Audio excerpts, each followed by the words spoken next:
बहुत समय पहले की बात है। एक गांव में मनोहर नाम का एक व्यक्ति रहता था। वो गांव में रहकर की छोटा मोटा काम करके अपना जीवन यापन करता। मनोहर भगवान पर बहुत विश्वास रखता था। गांव में जब भी किसी के साथ कुछ अच्छा होता तो वो मंदिर जाकर भगवान से हमेशा उस चीज के लिए धन्यवाद बोलता।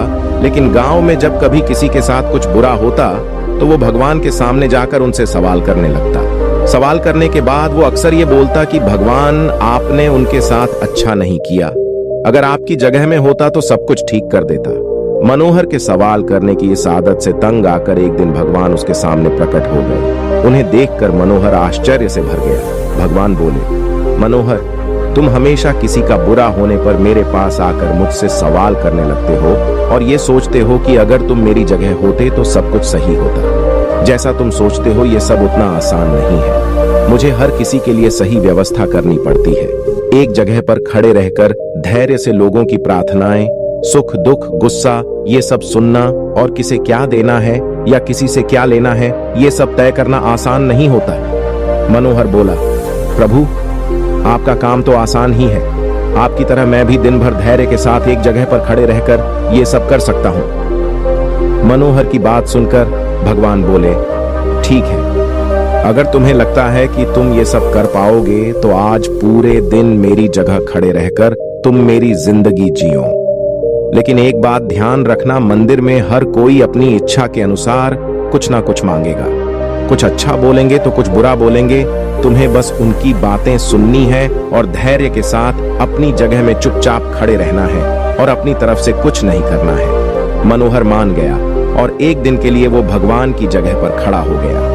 थोड़ा देर बाद गांव का एक धनी व्यक्ति मंदिर में आया और भगवान से बोला, प्रभु, मैं अपना कारोबार दूसरे गांव में भी करने जा रहा हूं।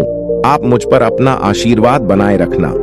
प्रार्थना पूरी करने के बाद जब वो धनी व्यक्ति भगवान के पैर छूने के लिए नीचे झुका तो उसकी जेब से पैसों की एक गड्डी गिर गई। उसने उस पर ध्यान नहीं दिया और चला गया। भगवान की जगह पर खड़ा मनोहर ये सब देख रहा था और उसने सोचा कि उसे पैसे गिरने की बात बता देनी चाहिए, लेकिन शर्त के अनुसार उसने ऐसा करना उचित नहीं समझा।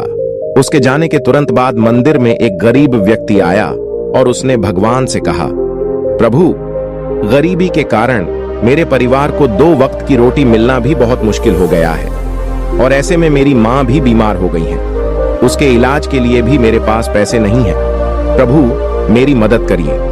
ऐसा कहकर जब वो गरीब व्यक्ति भगवान के चरण छूने लगा तो उसकी नजर उन गिरे हुए पैसों पर पड़ी और भगवान का आशीर्वाद समझकर उसने वो रख लिए। मनोहर इस बार भी कुछ नहीं बोला और उसने गरीब व्यक्ति को वो पैसे ले जाने दिए। थोड़ा देर बाद मंदिर में एक व्यापारी आया जो कि समुद्र के रास्ते अपना व्यापार किया करता था। भगवान के पास आकर वो बोला, प्रभु, व्यापार की वजह से मैं 1 महीने के लिए समुद्र की यात्रा पर जा रहा हूं। मेरी गैर हाजिरी में आप मेरे परिवार का ध्यान रखना और मेरी यात्रा को भी सुरक्षित बनाना। वो व्यापारी जैसे ही प्रार्थना पूरी करके मंदिर से निकलने लगा, इतने में वो धनी व्यक्ति पुलिस लेकर मंदिर में आ गया और उस व्यापारी की तरफ इशारा करते हुए बोला, मेरे बाद इस मंदिर में यही आया है और मेरे पैसों की गड्डी इसे ही मिली होगी। आप इससे पूछताछ करिए।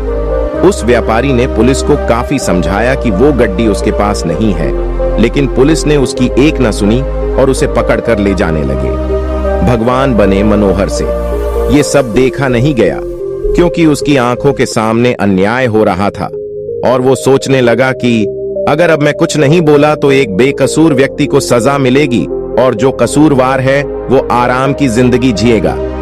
ऐसा सोचकर मनोहर बोल पड़ा और उसने सारी बात बता दी। पुलिस उस गरीब व्यक्ति के पास गई और उससे पैसे लाकर उस धनी सेठ को दे दिए।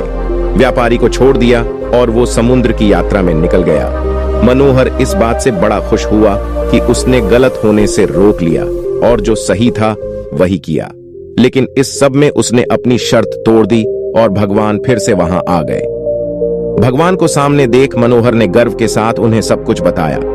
मनोहर की बात सुनकर भगवान बोले, आज तुमने अपनी चुप्पी तोड़कर मेरी सारी योजना को बर्बाद कर दिया। तुम्हें नहीं पता कि उस धनी व्यक्ति ने गलत कामों से बहुत धन कमाया है। यदि उसमें से थोड़ा धन उस गरीब की मदद में लग जाता तो उस धनी व्यक्ति के पाप कम होते।